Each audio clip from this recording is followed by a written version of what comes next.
جايب لك النهارده الولا فيرمينيو ده كان عليه شويه باصات واسيستات عالميه. يعني بص الاسيست ده بكعب رجله. بص يا ولد، اقسم بالله كان عيل حريف. بص يا جدع، بص.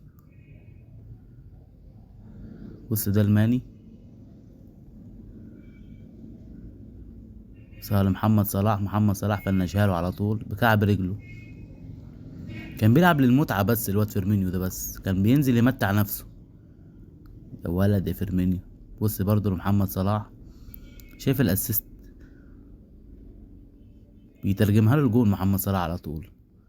اهو نفس الكلام محمد صلاح برضو اسيست. بص بكعب رجله تاني. وكان مهاري برضو، يعني كان مهاري. بص اهو. يعني كان مهاجم، اقسم بالله كان بيخدم على اللي تحتيه.